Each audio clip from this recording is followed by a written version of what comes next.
Então, Carlos, boa noite.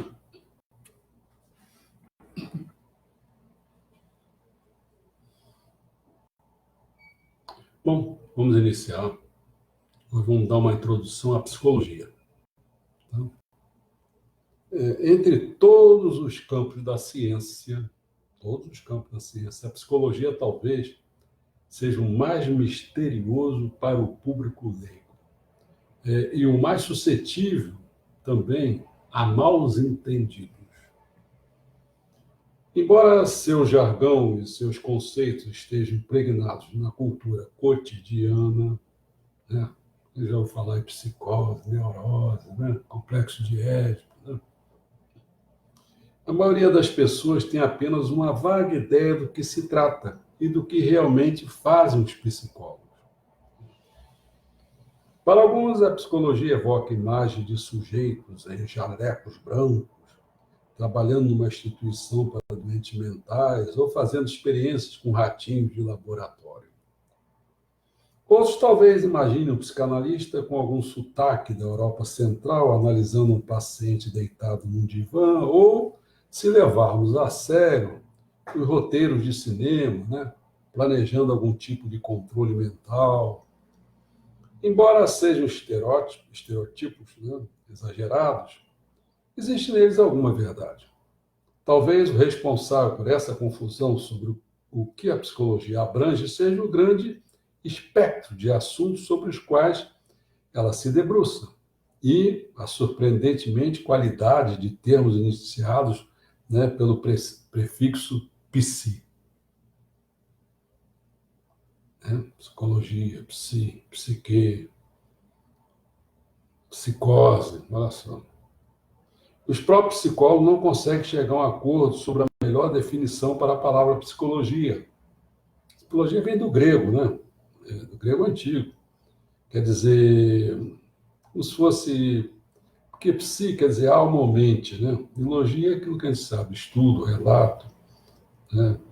O que poderia ser um relato da mente, da alma, o que resume Você vê que a gente entende que isso é uma fala que é o corpo espiritual do homem, não é a alma depois está contida dentro da consciência ou da mente, ou lá o que seja, depois mais contido dentro do espírito. Então, no fundo, a psicologia é um relato dessa coisa lá de dentro, cara.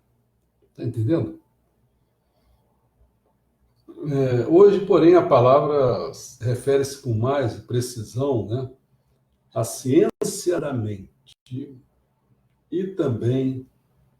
porque quando você fala ciência da mente, você tem que olhar o seguinte: como é que eu vou conseguir entender esse camarada?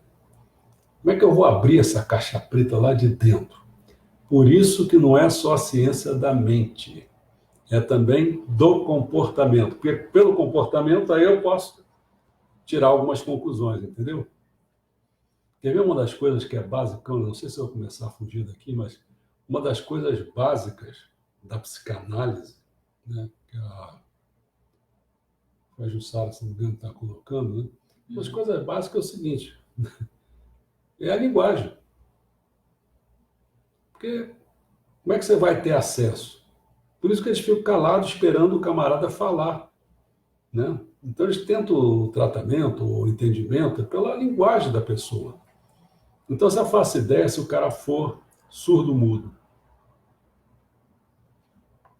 Se tiver aquela comunicação do Braille, não, como é que chama aqui, né? Braille, esqueci. Linguagem do surdo e mudo, né? Ainda resolve um pouco, né? Falando surdo-mudo, no surdo-mudo, certo? Agora, o cara sendo cego, tal, cada deficiência dificulta para fazer uma ciência da mente e do comportamento de uma pessoa. Bom, então vou começar com aqueles pontos, né? Eu vou fazer aí, se não me engano, 4 pontos. O primeiro é a nova ciência. Psicologia também pode ser compreendida como uma ponte entre quê? A filosofia e a fisiologia. Você tem a anatomia, que você estuda aquela estrutura toda do corpo, né? E a fisiologia é a forma do... Esqueci o nome das coisas. Da função. Né? Estuda mais a função das coisas. Então, entre essa função das coisas e a filosofia, que você tem uma ideia das coisas, a psicologia está ali entre essas duas coisas. Porque enquanto a fisiologia descreve e explica a conformação física do cérebro e do sistema nervoso, a psicologia examina os processos mentais que nele, né, cérebro, acontece e como se manifesta no nosso pensamento, discurso e comportamento. Enquanto a filosofia, ela se preocupa com raciocínios e ideias. A psicologia interessa como eles, né, esses raciocínios e ideias, nos ocorrem e o que nos dizem sobre o funcionamento da mente. Você vê, enquanto que um fica vendo assim, os processos mentais que ocorrem no cérebro, né, como é que ele se manifesta, o outro fica tentando olhar as ideias, raciocínios e ideias. Então, todas as ciências evoluíram a partir da filosofia. Isso é verdade.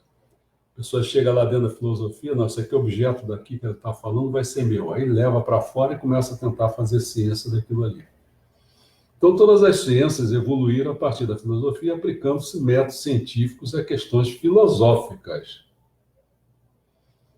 Mas a natureza intangível de coisas como consciência, percepção e memória tornou mais lento o processo de transição da psicologia de especulação filosófica para a prática científica. Em algumas universidades, sobretudo nos Estados Unidos, departamentos de psicologia nasceram como divisões do departamento de filosofia, enquanto em outras instituições, especialmente nas alemãs, faziam parte das faculdades de ciência. Está vendo? Então está lá a filosofia, então em determinados países pegam ela e jogam dentro de alguma área. Por exemplo, eu não sei como é que está agora, se não me engano, mas eu me lembro, a área de matemática, onde o pessoal estudava computação, era uma das áreas dentro da matemática. Não sei se ainda está ou se já está já tiraram lá de dentro da matemática e formaram uma coisa própria, né? Diante da grandiosidade e tal. É assim que funciona, né? Bom, foi apenas no fim do século XIX que a psicologia se consolidou como uma disciplina científica independente. A fundação do primeiro laboratório mundial de psicologia experimental, em 1879, por William Hunt, na Universidade de Leipzig, marca o reconhecimento da psicologia como uma disciplina científica, desbravando novos territórios em áreas de pesquisas inexploradas anteriormente. Esse eu estudei muito, foi via Piaget, aquele tratado experimental dele. Acho que foi isso, se não me engano. Ao longo do século XX, a psicologia floresceu seus principais ramos, bem como suas correntes evoluíram. Como ocorre com todas as ciências, a história da psicologia é construída por teorias e descobertas de gerações sucessivas, e muitas teorias antigas permanecem relevantes para profissionais contemporâneos. Algumas áreas da pesquisa têm sido objeto de estudo da psicologia desde os seus primórdios e sofreram as mais diversas interpretações por parte das diferentes escolas de pensamento, ao passo que outras foram, ora ignoradas, ora favorecidas, e mesmo assim influenciaram de modo significativo os pensamentos que as sucederam, chegando mesmo, em algumas ocasiões, a abrir caminho para a exploração de conceitos totalmente originais.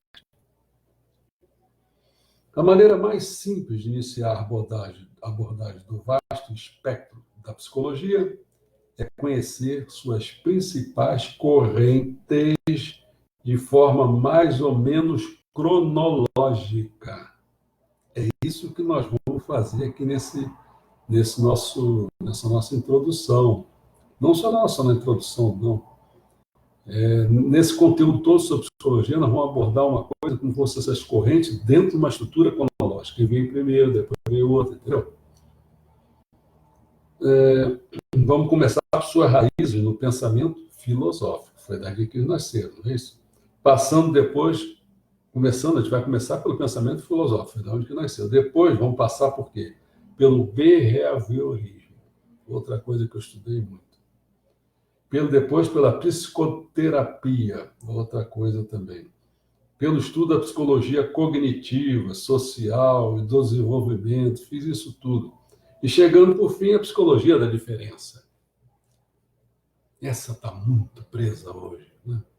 Diferença, o pessoal está doido para ver a diferença de sexo, de raça, não sei o que e tal. Outro ponto, duas abordagens. Desde seus primeiros passos, a psicologia foi vista de forma diferente por pessoas diferentes. Vamos lá, hein?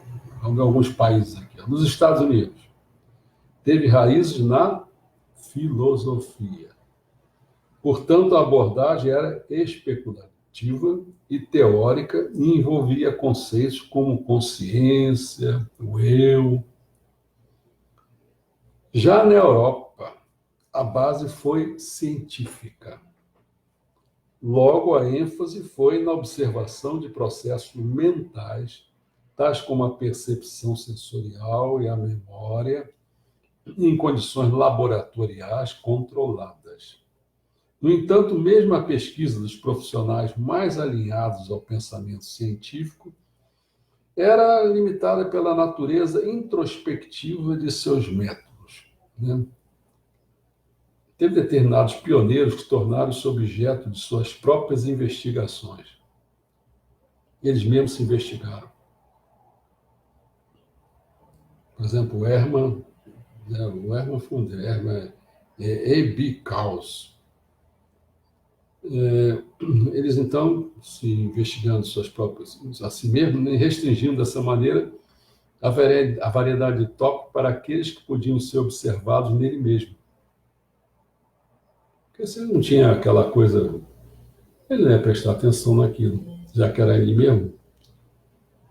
Embora esses psicólogos tenham utilizado métodos científicos e construído os alicerces da nova ciência, muitos dos seus colegas da geração seguinte consideraram seus próprios processos subjetivos demais e buscaram uma metodologia mais objetiva. No momento que você fica só dentro de si mesmo. Aí, na década de 1890, veio esse camarada que foi famosíssimo, Pavlov, o russo. Né? É um fisiologista. Né? Você já entrou, lembra que era filosofia, entre a filosofia e a fisiologia. Filosofia caminhou aos Estados Unidos. Na ciência, caminharam os europeus, mas o fisiologista foi o Pavlov, em 1890. Conduziu uma série de experimentos com resultados decisivos para o desenvolvimento da psicologia, tanto na Europa quanto nos Estados Unidos. Pavlov provou que animais podiam ser condicionados a reagir a um estímulo. Não precisa ser só o homem, os animais mesmo. Lembra daquele negócio que batia um sininho, coisas desse tipo, dessa natureza, assim, os animais corriam para comer, está na hora da comida, entendeu? Coisas assim. Mas essa ideia, né, de reagir para um estímulo evoluiu para um movimento chamado behaviorismo. Os behavioristas acreditavam ser impossível estudar processos mentais com objetividade, mas não veio muita dificuldade em medir o comportamento. Quer dizer, dificuldade em estudar os processos mentais, mas o comportamento, né? Isto é, a manifestação desses processos. Né? Então, começaram a fazer experiências, né? Em laboratórios. É isso que ele começou a fazer, em laboratórios, que podiam ser realizados em condições controladas, primeiro com animais, para compreender aspectos gerais da psicologia humana. e depois com seres humanos. Os estudos de behaviorista concentravam-se quase que exclusivamente no modo como o comportamento é moldado pela interação com o ambiente, né? Entendeu como é que é? Então, como é que é você mesmo? Assim, você tem que ver o seu ambiente. Então, daí nasceu aquela ideia do estímulo e resposta. Popularizou-se com o trabalho de John Watson. Novas teorias de aprendizagem começaram a pipocar na Europa e nos Estados Unidos, atraindo a atenção do público leigo. Entretanto, enquanto o behaviorismo nascia nos Estados Unidos, em Viena, um jovem neurologista começava a desenvolver uma teoria da mente que alteraria por completo o curso do pensamento contemporâneo e imporia uma abordagem muito diferente, que era baseada na observação e no histórico de pacientes, em vez de experiências em laboratório. Essa foi a teoria de quem? Sigmund Freud. A teoria psicanalista, né? Freud marcou o retorno ao estudo da experiência subjetiva. Já tinha nascido lá atrás, ele retomou isso. Mas não vendo como aqueles outros dois viram aqui a si próprio. Não. Freud começou a ter seus pacientes. Tá? Freud estava interessado em memórias, desenvolvimento na infância e relações interpessoais, né? E destacava a influência do inconsciente para determinar o comportamento. Recebidas na época com choque, suas ideias foram rápidas e largamente adotadas, e o conceito de cura pela fala continua presente em várias formas atuais de psicoterapia. Bom, como eu falei que são 4 pontos, eu já dei 2, vou dar o terceiro, seria novos campos de estudo. Em meados do século XX, tanto o behaviorismo quanto a psicanálise caíram em desuso. Com o retorno do estudo científico dos processos da mente, saindo da subjetividade, né, para entrar na ciência. Isso marcou o início da psicologia cognitiva, um movimento com raízes na abordagem holística dos psicólogos adeptos de quem? Da Gestalt, os quais se interessavam pelo estudo da percepção. O trabalho desse psicólogo emergiu nos Estados Unidos nos anos subsequentes à Segunda Guerra Mundial e no final da década de 1950, a psicologia cognitiva tornara-se a corrente predominante. O rápido crescimento das áreas de comunicação e ciência da computação proporcionava aos psicólogos analogias úteis. O modelo de processamento de informações serviu à construção de teorias em áreas como atenção, percepção, motivação, né, memória e esquecimento, linguagem e aquisição de linguagem, resolução de problemas e tomadas de decisões. Até mesmo a psicoterapia, que a partir da cura pela fala original ramificava-se em diversas formas, foi influenciada pela abordagem cognitiva. As teorias cognitiva e cognitiva comportamental surgiram como alternativas à psicanálise e levaram a movimentos como a psicologia humanista. Mas o que quer dizer isso? Né? Com ênfase nas qualidades singulares da vida humana. Esses terapeutas mudaram seu foco de atenção, em vez de curar pessoas doentes, preocupavam-se em orientar pessoas saudáveis a terem vidas mais repletas de significado. Apesar de, em sua fase inicial, a psicologia ter se concentrado mais na mente, né, e nos comportamentos, como eu falei, dos indivíduos, ela começou a se interessar cada vez mais em observar a forma como interagimos com o ambiente e com outras pessoas. Surgiu daí o quê? A psicologia social. Tanto quanto a abordagem cognitiva, o novo campo deveu muito aos pesquisadores da Gestalt, em especial a Kurt Lewin, que fugira na Alemanha, da Alemanha nazista para os Estados Unidos durante a década de 1930.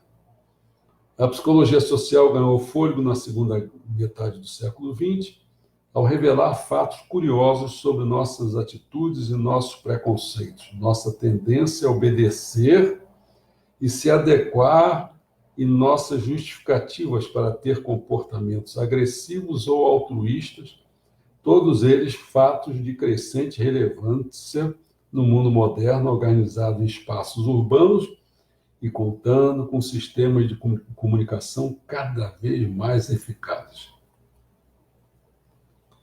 Bom, sentia-se a influência permanente de Freud, sobretudo no campo da psicologia do desenvolvimento. Inicialmente preocupados apenas com o desenvolvimento da criança, os estudos da área expandiram-se e incluíram as mudanças ao longo da vida, da infância à velhice. Pesquisadores mapearam métodos de aprendizagem social, cultural e moral e os processos pelos quais formamos laços com os outros. A contribuição da psicologia, do desenvolvimento para áreas da educação e capacitação tem sido significativa. E, de maneira menos óbvia, influenciou também o pensamento sobre a relação entre o desenvolvimento infantil e as atitudes em relação à raça e ao gênero. Quase todas as correntes da psicologia abordaram a questão da singularidade humana. Mas no final do século XX, essa área de estudo foi reconhecida como uma disciplina independente com o nome de quê? Da psicologia da diferença. Ao mesmo tempo que tentam identificar e medir traços de personalidade, os múltiplos fatores que compõem a inteligência, os psicólogos dessa crescente especialidade lançam um olhar sobre as definições e as medidas de normalidade e anormalidade, e questionam até que ponto nossas diferenças individuais são produto do ambiente ou resultado de herança genética. Essa é a grande questão. A gente age assim, faz assim, tem esse comportamento, é por causa de quê? Né? Essa que é a questão. É do meio ou é de dentro da genética nossa, inato? Essa é a questão que... São questões que ficam a vida toda. Né? Temos que ver a interação entre os dois, como Jean Piaget. Né? Finalmente, o último ponto é uma ciência influente. Bom, as numerosas linhas da psicologia em vigor abarcam todo o espectro da vida mental e do comportamento humano e animal até. O alcance da psicologia expandiu-se e sobrepõe-se muitas outras disciplinas, entre elas a medicina e a fisiologia, a neurociência, a ciência da computação, a educação, a sociologia, a antropologia, até mesmo a política, a economia e o direito. Talvez se tenha tornado a mais abrangente das ciências. A psicologia continua a influenciar e ser influenciada por outras ciências, especialmente nas áreas de neurociência e genética. Em particular, continua atual o debate originado pelas ideias de Francis Galton, na década de 1870, sobre a questão da natureza versus a criação. Recentemente, a psicologia evolutiva tem contribuído para o debate ao encarar traços psicológicos como fenômenos inatos e biológicos sujeitos às leis da genética e da seleção natural. Voltou o negócio do natismo. Né? A psicologia é uma matéria muito abrangente, como falei, cujas descobertas interessam a todos nós. Sobre qualquer um dos seus primos, serve de base a muitas decisões de governos, né? Empresas, indústrias, publicidades e mídias de massas. Muita gente que está no recurso humano. Psicólogos. Entendeu? Normalmente é. Normalmente é. a psicologia, nos afeta como grupo e como indivíduo, contribuindo na mesma medida para o debate público sobre o funcionamento e as possibilidades de organização das sociedades, quanto para o diagnóstico e tratamento de distúrbios mentais também. As ideias e teorias dos psicólogos integraram-se de tal forma à cultura popular contemporânea que muitas descobertas sobre processos mentais e comportamentais são consideradas de senso comum. Só aviso. Avisa que o lixeiro está passando, está maior barulho ali. Minha mulher informa. Lixeiro passando. Maior barulhão, porque ele deixou um pedaço da janela aberta hoje, ainda está mais barulho ainda. Bom, ainda que várias teorias da psicologia confirmem nossas suposições instintivas, muitos as contrariam. Não tem sido raro os psicólogos chocarem e escandalizarem o público com descobertas que abalam crenças convencionais há muito estabelecidas. O último parágrafo é que, em sua breve história, a psicologia nos presenteou com ideias que alteraram o nosso modo de pensar, além de nos ajudar a compreender melhor nós mesmos, os outros e o mundo em que vivemos. Questionou hábitos profundamente arraigados, trouxe à tona verdades inconvenientes, proporcionou-nos insights surpreendentes e soluções para questões complexas. Sua popularidade crescente como curso universitário é sinal não apenas de sua relevância no mundo moderno, mas também do prazer e do estímulo que se pode obter ao explorar a riqueza e a diversidade de uma área que observa o misterioso mundo da mente humana. Tá? Então, essa questão da psicologia, e amanhã nós vamos dar um outro que também é muito bom, que seria a questão da sociologia. Tá? Então, sábado, sociologia. Eu vi aí o Jussara aí. Jussara, aquelas questões que você colocou tal, o problema é que eu tenho, se não me engano, são mais de 100 pontos em relação à psicologia. Estou dando só uma introdução, mas depois, no próximo mês, os outros, não sei o que, eu vou fazendo, vou marcando assim, cada mês, pelo menos, dá uns 2 pontos. Então, eu calculo assim que cada semana 2 pontos. Então, eu calculo assim, 2 vezes 4, 8, né? Não, 2 semanas não. Cada mês mesmo. Não é tão grande assim, não. Cada mês, 2 pontos. Como são 100, vamos botar 100 para simplificar, seriam 50 meses. Então, você vê que dá uns 4 anos, 5 anos por aí. Então, um dos pontos poderá ser esse que você tocou, você está entendendo? Então, quando as pessoas me falam alguma coisa, às vezes eu já estou vendo onde que ele está, mas eu não posso ficar atropelando, entendeu? Puf. Inclusive, para muita gente, funciona como pré-requisitos. Principalmente nós vamos abordar agora o próximo ponto, né, da questão do coronavírus, né? Eu já troquei até o título. Estou fazendo um livro mesmo. Estou tirando. Lembra que eu falei, criei 200 e poucas páginas? Hoje eu já estou com 154. Estou fazendo um padrão de todo mundo só ter 8 páginas, entendeu? Mas para isso eu preciso passar a régua mesmo. Bom, então vocês aguardam aí. Vou botar o quê? Uns 5 minutos, tá bom? Só para tomar uma água, eu mesmo tenho que tomar uma água. Senão a voz vai embora. Hoje mesmo ia fazer a gravação, não pude fazer. A voz já estava ferrada. Marquei para a semana que vem. Porque eu gravo 3 horas. A voz fica... Bom. Até daqui a pouco. 5 minutos.